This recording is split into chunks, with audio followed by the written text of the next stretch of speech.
Nedavno je delegacija Društva lobista Srbije učestvovala na Crans Montana forumu u Briselu. U utiscima sa foruma razgovaram sa izvršnim direktorom Društva lobista Srbije, Dejanom Miletićem. Dobar dan. Dobar dan. Ove godine ovaj forum slavi jubilej, 20 godina postojanja. Da samo upoznamo na početku gledaoce kada je osnovan i sa kojim ciljem je osnovan ovaj forum. Pre svega želim da vam zahvalim na pozivu i na odličnom novinarskom refleksu, jer ovo je, čini mi se, pravi trenutak za jedan ovakav razgovor.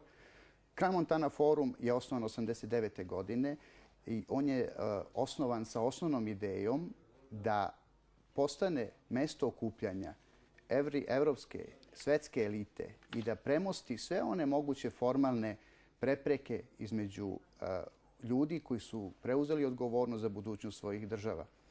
Crans Montana forum je proslavio u junu 20-godišnjicu svog postojanja i na svoj forum je pozvao i delegaciju Društva lobista Srbije. Moram da priznam da sam bio prijatno iznenađen koliki je to skup bio. To je bilo preko 600 ljudi, preko 100 najviših zvaničnika država, znači ministara i viših nivoa i 120 zemalja. Forum je nosio osnovni naziv uloga Evropske unije u međunarodnim odnosima. Sama ta poruka, čini mi se, dosta je snažna. Više se ne radi o pojedinačnom delovanju država Evropske unije, nego prosto o jednom zajedničkoj akciji i zajedničkom delovanju na svetskom nivou. A koje su to teme o kojima je raspravljeno na ovom forumu? Samo sam hteo da napomenem još jednu važnu stvar vezano za Crans Montana forum, a to je da je taj forum osnovan sa idejom da omogući reintegraciju država posle rušenja hladnoratovske podele u svetsku zajednicu i njihovo pravo optimalno integrisanje. To je slično kao Svetski ekonomski forum, s tim što je Crans Montana forum više evropski. Kada ste pitali koje su to teme, naravno, s obzirom na naslov skupa o mestu i ulozi Evropske unije u svetskim procesima, takve su i teme bile. One su se odnosile na reintegraciju ostatka Evrope u Evropsku uniju. To je jedna od važnih tema. Na mesto i ulogu NATO pakta, na odnose Afrike i Evrope, na probleme energetskih resursa, kako se ti putevi, koridori, koji će naftne linije biti aktuelne, gasne linije i tako dalje. Ti koridori su vrlo bitna stavka trenutno u Evropi, energetska kriza generalno. Tako da su brojne teme. Inače, skup je trajao od 23. do 27. juna. Tako da i sama ta činjenica govori koliko je tema pokrenuta tamo. Ono što je uvijek zanimljivo kada su takvi forumi u pitanju jesu susreti delegacije, kako to novinari vole da kaže, na marginama foruma. A sa kime se sve sastajala delegacija Društva lobista Srbije i kakvi su neki rezultati tih razgovora? Moram priznati da je to bilo nešto što je najveće iznenađenje, čini mi se, jer atmosfera u kojima smo mi sve razgovore vodili i nastupali generalno na tim skupovima je bila više nego pozitivna. Odnosno, rekao bih, nijedne negativne, nijedne senke u odnosu na Srbiju i na poziciju Srbije nije bilo tokom celog foruma. S druge strane, moram priznati, to ide malo više prema politici, ali nijedne pozitivne strane prema kosovsko-metohijskom problemu, odnosno šta je sve urađeno i u kom je to stadijumu. Samo su bile isticani problemi svega onoga što je dotad rađeno. Ali šta želim da istaknem? Mi smo imali jednu strašno intenzivnu regionalnu saradnju na forumu.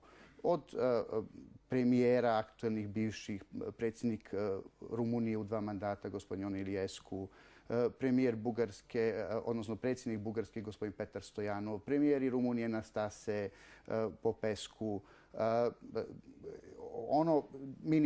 ministar Omalande, Konga, ministar Sou, Senegala.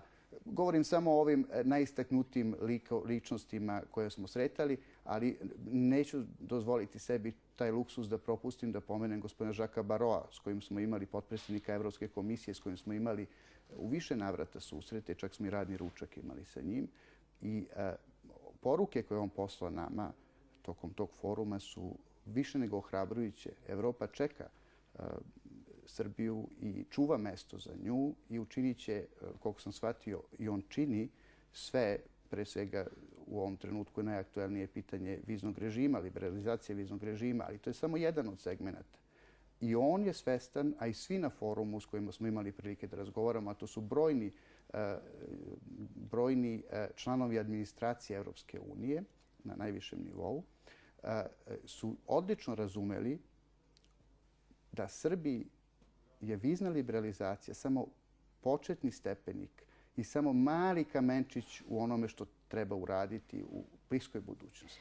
Koliko su ovakvi skupovi bitni za ono što dolazite iz Društva lobista Srbije? Koliko ovakav skup može da se iskoristi za lobiranje i za interese Srbije? Naravno da je to prava prilika, zato smo bili i tamo.